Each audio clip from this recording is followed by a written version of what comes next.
link as well. So most of you would have heard of non-invasive prenatal testing now. I heard about it only some 6 years ago, and it has been prominent for the past 5, 6 years, and it has been developed about 10 years ago. So basically, it's a simple test where the fetal DNA, which is circulating from the shed placental cells and the fetal cells, are circulating. They cross the villi in the placenta and they enter the maternal bloodstream. So the test, when you're extracting the fetal DNA from the maternal plasma, it will give you what fetal fraction you're seeing. So you need a minimum of 8% to be reasonable. 6 to 8% sample you can analyze, but the reliability is going to be less, and more than 12% is quite important as well to have a clear result. So 8 to 12% is what you would get in most cases.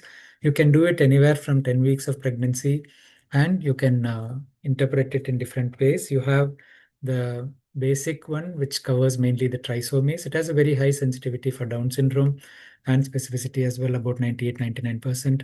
Turner syndrome, about 90% as well.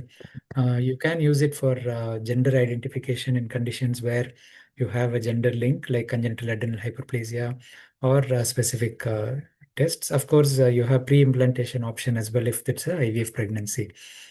Uh, you can go for wider testing, or you can do specific tests based on previous diagnosis as well. So you can do antenatal testing for the genetic testing that we will discuss as well. And depending on what you're dealing with, you go for a detailed test or a broad test.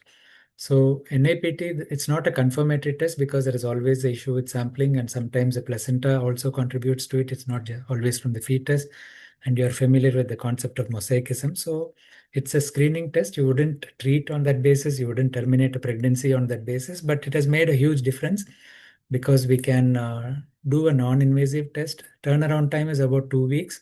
Cost is around 18 to 20,000 rupees if you're doing the basic one, probably 30,000 for the more expensive one.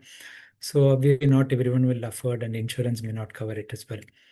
So this is something important to know because this is from the antenatal period, and you may be able to terminate pregnancies based on a diagnosis which is made at an early stage. You can do it in later pregnancy as well. So from 10 weeks is earliest, but you can do it in later pregnancy as well. There is no time limit. But to make termination decisions, of course, you need to diagnose or send the sample by 20 weeks so that before the 24-week window, you'd have a result.